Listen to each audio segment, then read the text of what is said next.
Sa aming ulat ngayong gabi, ang paparaming bilang ng mga Pilipinong drug mule.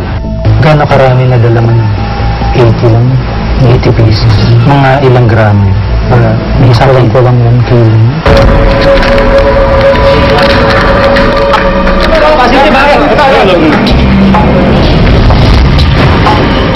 They're saying that you're recruiting Filipinos to become drug mules. So I never recruit people. I don't know about recruiting.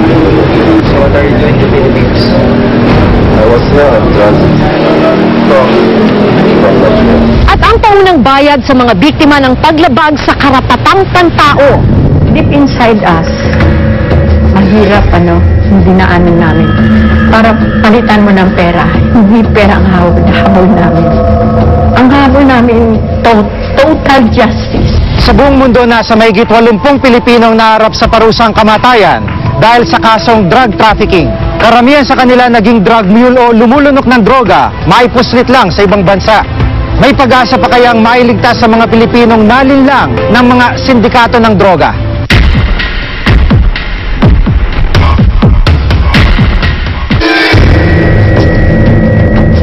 Noong 2008 nang isiwalat ng Reporter's Notebook ang isang bago at komplikadong paraan ng pagpupuslit ng droga. Gumagamit ang ilang sindikato ng human courier na lumulunok ng droga para maipuslit ito sa ibang bansa. Drug mules ang tawag sa kanila. Ilan sa kanila, mga Pilipino. Makalipas ang ilang taon, patuloy pa rin nabibiyag sa ganitong kalakaran ang ilang Pilipino. 2 taon ng drug mule si Jeff ng isang West African drug syndicate na nakabase sa Malaysia. Na-recruit daw siya ng isa pang Pinoy na ginagamit rin ng sindikato. Kwento pa niya, kakaibang pagsasanay ang naranasan niya sa ilalim ng sindikato. Ang ginawa sa akin sa Vietnamese na pinaglayat ako ng couch na 100 pieces. Nakasing nalaki ng capsule na lulunukin ko. Tinestin nila ako kung makakaya ko ng lumunok. Tapos yung after 1 week, pinrases na nila yung ticket ko papuntang Brazil. Gano'ng karami na dala mo? Pero mga 80 lang, 80 pieces. Mga ilang gramo? May isang ko lang 1 kilo. 80 piraso ng cocaine capsule ang ipinalunok sa kanya para ipuslit mula Malaysia papuntang Vietnam. Anong pakiramdam habang nasa biyahe ka tapos punong-puno yung tiyan mo ng droga? Talagang parang mainit sa katawan, hindi ka makakaligan, hindi ka makakain. Kasi pag kumain ka, baka busog na busog ka. Ang ginagawa, yung inaano na lang yung pagkain, ginugulo mo na lang yung pagkain sa aeroplano para hindi maghinala sa yung mga flight attendants na hindi ka makakain. Base sa classified documents na nakuha ng Reporter's Notebook noon, itong x-ray sa tiyan ng isang mule. Kitang-kita kung paano pinagkakasya ang tinatayang may 1 kilo ng capsulized heroin o cocaine. Ang pinakamalaking capsule na cocaine o heroin, hindi nilulunok, kundi pinapasok sa ari o puwitan ng mule. Halos 2 taon na ring nagsisilbing drug mule si Jeff. Kadalasang ipinupuslit raw nilang heroin at cocaine. Ang kita, depende kung saan nagmumula at ipapadala ang droga. Pag Asia to Asia lang halimbawa, Malaysia to China, o kaya ay Vietnam to China, mga ano lang yun, 2,500 to 3,000 US dollars. Pero pag naman, manggagaling naman yung drugs sa South America, hanggang Brazil or Peru to Asia, mga ano yun, mga 5,000 to 6,000 USD binabayad. Minsan na rin naging mule si Rene, hindi rin niya tunay na pangalan. Pero tumigil na raw ito 1 taon na nakakaraan dahil sa takot na mahuli. Nagsisilbi siya ngayong asset ng PNP at pakay raw niyang makatulong upang matigil ang operasyon ng sindikato ng droga dito sa bansa.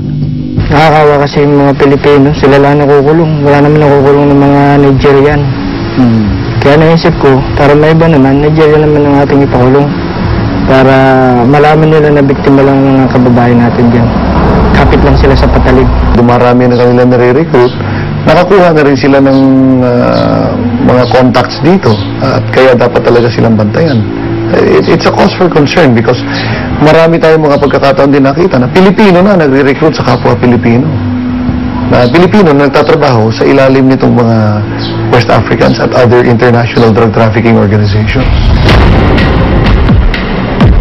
Inilapit namin sa Anti-Illegal Drug Special Task Force ng Philippine National Police o AIDSOT ang planong entrapment sa mga recruiter na Nigerian na Jeff at Rene. Isang entrapment operation laban sa mga recruiter umanong West African nationals ang binuo. Huwag ka magbibigay na signal kung wala tayong makikita na dito sa ano. Kasalukuyan tayong bumabiyahe papunta sa isang lugar sa Cavite na sinabing meeting place nitong mga miyembro ng West African Drug Syndicate at itong mga Pilipinong drug mule. Ngayon ay katatawag lamang nila at mukhang apurado sila na mahawakan na yung pera kapalit naman ng drogang ibibigay nitong mga Nigerians. Pagdating namin sa lugar, nagabang munang lahat sa susunod na mangyayari. Sa pamamagitan ng aming surveillance camera, nakuna namin ang paglitaw ng isa sa mga sinasabing membro ng West African Drug Syndicate sa harap ng isang tindahan. Maya-maya pa'y nagkita na sina Rene, Jeff at ang Nigerian. Naglakad na rin sila palayo. Sa isang karinderya, naidokumento rin namin ang kanilang transaksyon. Maya-maya pa'y umalis na mga ito para kunin ang 1 kilong item o droga mula sa isang maliit na bar na malapit sa karinderya.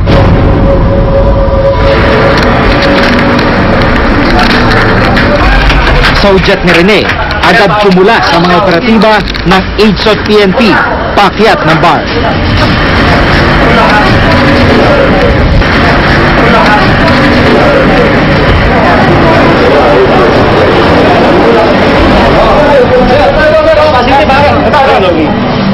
Agad dinakma ng mga pulis ang 3 West African nationals. Kinilala mga ito na sina Victor Oco, isang Nigerian, Pedro Mandes, Guinea national, at Bob Douglas, isang South African national. They're saying that you're recruiting Filipinos to become drug mules. So I never recruit. I don't know about this. So what are you doing to Philippines? I was here on transit from Nakumpiska ang 2 plastic na shabu na halos 100 gramo manon timbang at ilang gamit na mga umano'y sindikato. Ayon sa Investigation Division ng PNP AIDSOT, patong-patong na kasong kakarapin ng mga nahuling foreign nationals. Sinampahan natin sila ng kasong paglabag ng Republic Act 165, particular na ang violation ng Section 5, yung pagbebenta ng pinagbabawal na droga. Yung 2 naman, isinama natin sa pamamagitan ng pag-file ng kaso ng Section 26, conspiracy in the sale of dangerous drugs. So basically, yung Section 5 is life imprisonment, and the offense is non-bailable. So in the meantime, wala silang piyansa habang nililiti sila dito sa Pilipinas. Sa report ng Philippine Drug Enforcement Agency o PDEA, lumobong bilang ng mga naarestong foreign nationals sa kaso ng droga sa Pilipinas. Mula sa naitalang 2 noong 1993, umakyat ito sa halos 700 nitong 2011.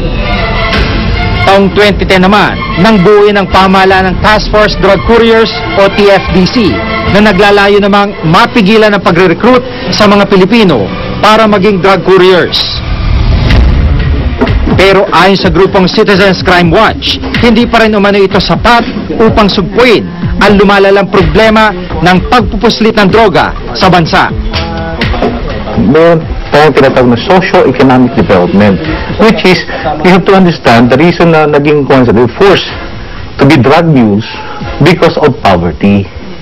So, kailangan meron tayong socio-economic development, meron tayong sapat na trabaho, livelihood, para sa ating mga kababayan naman natin. Kung titingnan natin yung mga figura mula nung nasimulang ma-discover itong problemang to, medyo kailangan talaga ikabahala natin dahil marami-rami na rin ang mga Pilipino na nakapiit ngayon sa iba't ibang mga bilangguan sa iba't ibang bahagi ng mundo. dahil sa pagdadala ng mga bagahe o mismong pagdadala sa kanilang katawan ng illegal na droga. Kamakailan, ikinagimbal ng lahat ang balitang 3 Pilipino ang nakatakdang bitahin sa China dahil sa pagpupuslit ng droga. Kasunod nito, kagad tumulak si Vice Presidente Jejo Marbinay sa bansang China. Matapos ang ginawang pag-uusap, 2 taon ang ibinigay na palugit ng bansang China sa mga nahatulan. Pero sa kabila ng pagkansela ng unang petsa nito, ang desisyon ng pamahalang China sa parusang kamatayan, hindi pa rin daw mababago. Si Emily, hindi niya tunay na pangalan, hindi pa rin daw maiwasang madurog ang puso sa balitang kasama sa mga nasa death row ang dating asawang si Ramon.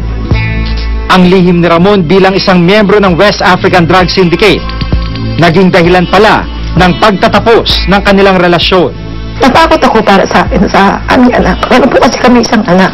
Noong time na yun, 1 taon pa lang yung anak namin. Tinatayang nasa 200 ang nahuli sa China sa kasong drug trafficking.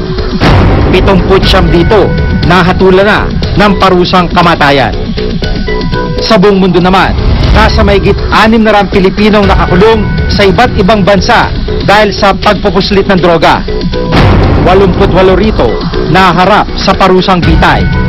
Karamihan sa mga kasong ito, nagsisilbing drug mule ang mga Pinoy. Aminado ang Department of Foreign Affairs o DFA na malaki ang kakulangan ng mga otoridad para sa isang intensibong kampanya laban sa mga sindikato ng droga. I think we need to launch an honest-to-goodness campaign against this international drug trafficking syndicate. The other measure that we would like to see is an intensified information awareness campaign. Malaking hadlang din daw ang kawalan ng sapat na makinarya sa mga paliparan sa bansa. Dapat siguro may mga devices tayo sa airport na hindi lang nag-i-screen ng drugs papasok dito sa Pilipinas. Hindi lang nag-i-screen ng mga contrabands, pati baril papasok ng Pilipinas. Ngunit yung nakaka-detect din ng mga drugs na paglabas ng ating bansa. Sa nakikita natin ngayon, naghigpit ng seguridad ng ating mga paliparan at pagdating naman sa ating mga seaports, ganun din, naghigpit tayo, may presensya doon ng PIDEA, hindi lang ang PIDEA, ngunit pati ang kapulisan, ang mga otoridad ng airports and seaports, meron silang sariling security personnel. Habang tumatagal, sa halip na mapigilan, tila mas lalong lumalawak ang galamay ng mga sindikatong sangkot sa iligal na droga. Pero masaklap, patuloy rin ang pagdami ng mga Pilipinong nasasangkot sa ganitong kalakaran. Gayunman, upang ganap itong masolusyonan, hindi lang intensibong pagbabantay ng pamahalaan ang kailangan. Higit na mas mahalaga ang pagiging alerto at mapagbatsyag ng lahat upang hindi malinlang at mabuso ng ilang mapanamantala. Ako si Jigo Manicad at ito ang nakatala sa aking Reporter's Notebook.